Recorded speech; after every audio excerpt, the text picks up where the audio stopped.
Showroom থেকে বের হওয়ার পরেই সোনা বাচ্চাটার সাথে দেখা, ওকে একটু আদর করে দিলাম। ওকে দেখলেই আমার শান্তি লাগে। ওমর বাচ্চাটাকে খুঁজলাম, ও আজকে নিচে নামেনি। আমার অনেকগুলো ড্রেসের ডেলিভারি ছিল, তো আজকের কয়েকটা ড্রেস ছিল নগাতে ডেলিভারি দেওয়ার মতো। তার মধ্যে আমি আর রিতা ভাবলাম যে আজকে আমি নিজেই যাই। বললো আপু হ্যাঁ আপনি গেলে অনেক খুশি হবে মানুষ। তো রিতাকে নিয়ে প্রথমেই যাচ্ছিলাম ডিগ্রি কলেজের দিকে। আর কিছু কুরিয়ার হবে, সেগুলো সুন্দরবন কুরিয়ার সার্ভিস থেকে করে দেবো। ড্রেসগুলো অসাধারণ সুন্দর। এখন যাচ্ছি ডিগ্রি কলেজের মহিলা হোস্টেলের ওইখানে। এখান থেকে একটা আপু ড্রেস অর্ডার করছে, তো ভাবলাম তার সাথে দেখা করে ড্রেসটা দিয়ে যায়। আপুর সাথে দেখা হয়ে গেল, আপুকে ড্রেস দিলাম। তবে হোস্টেলে আমি যাইতে খুবই ভয় পাচ্ছিলাম। একবার আমি আমার বান্ধবীর হোস্টেলে আসছিলাম, মাগরিবের আজান দিয়ে দিছিল, তারপরে আমাকে আর হোস্টেল থেকে বের হতে দেয় না, কি এক জ্বালা। পরে আবার বাসায় ফোন করলাম, মামুনি আর বাবা এসে আমাকে আবার হোস্টেল থেকে নিয়ে গেল। এই ফুলটা হোস্টেলের একটা আপু দিয়েছিল, আর খুবই ভালো লাগছে। সবাই আমাকে দেখে বলছিল যে আপু আপনি আন্নি আপু না, আপনি আন্নি আপু না, আপনাকে চিনি। তো এত বেশি ভাল লাগছে এই বিষয়টা, আমার খুবই ভালো লাগছে। আমি নিজেও তো জানতাম না যে আমার এত ফ্যান ফলোয়ার আছে। যাই হোক, হোস্টেলের একদম টপ ফ্লোরে আসলাম। এখানে মিষ্টির সাথে দেখা হয়েছিল,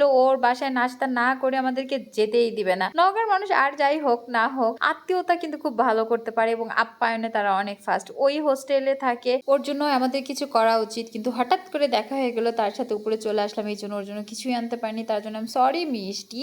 তোমার নুডলসটা জাস্ট ওয়াও হয়েছিল, এন্ড তোমার চানাচুরটা অনেক মজা লাগছে। নাস্তা করে ওখানে একটু রেস্ট নিয়ে চলে আসলাম। সুন্দরবন কুরিয়ার সার্ভিসে এই প্রোডাক্টগুলো এখন যাবে ঢাকাতে অপু ভাইয়ার কাছে। থ্যাংক ইউ সো মাচ ভাইয়া, আমার এখান থেকে দিনের পরে দিন আপনি এত এত থ্রি পিস নিয়েছেন। ওখান থেকে সরাসরি চলে আসলাম নওগাঁ সুপারিপট্টিতে। দিদির অর্ডার ছিল কাজল আর মাস্কারা। কয়দিন আগে দিদি আমাদের কাছ থেকে নিয়েছিল থ্রি পিস, তা নাকি খুবই ভালো লাগছে। তারপর আজকে নিল কাজল আর মাস্কারা। আমি খুব শখ করে গিয়েছিলাম তার সাথে দেখা করবো, বাট তার সাথে দেখা হলো না। সে আমার শোরুম থেকে এসে প্রোডাক্টটা নিয়ে গিয়েছে, মিসম্যাচ হয়ে গেছে টাইমটা। এরপরে কনক চাপা ফুল ঘরে এসে আমার একটু দাবি হলো ফুল নিব, বাট অলরেডি আমার একটা কানে ফুল ছিল, তাই কানের ফুল আর নিলাম না, গোলাপ নিলাম। থ্যাংক ইউ সো মাচ পিচ্চি ভাইয়াটা আমাদেরকে দুইটা গোলাপ গিফট করার জন্য। আমার খুব ভাল লাগে ফুল, পৃথিবীর সব থেকে পছন্দের জিনিস হলো আমার কাছে ফুল। ফুল দেখলে আমার খুব ভাল লাগে। তারপরে চলে আসলাম শোরুমে। সারাদিন কোনো কিছু খাওয়া হয়নি, তাই প্রান্ত দয়া করে আমাকে রুটি আর একটা জুস দিয়ে গেলো। চিন্তা করেন যে তার খেয়াল রাখা উচিত, যেহেতু সে আমার ছোট, কিন্তু তারাই আমার খেয়াল রাখে। থ্যাংক ইউ সো মাচ ভাইয়া এতটা ভালোবাসা দেওয়ার জন্য। আর এসে এই যে হিসাব কিতাবের মধ্যে পড়ে গেলাম। এই করতে করতে আমার জীবনটাই শেষ। নিজের না যত্ন নিতে পারি না কিছু করতে পারি, দিন যাচ্ছে আর পাগলের মতো হয়ে যাচ্ছি। জুসটা আমি খাই না, তার জন্য জুস রিটার্ন করে দিলাম প্রান্তকে। আর আজকে দিন এভাবেই আমার চলে গেল।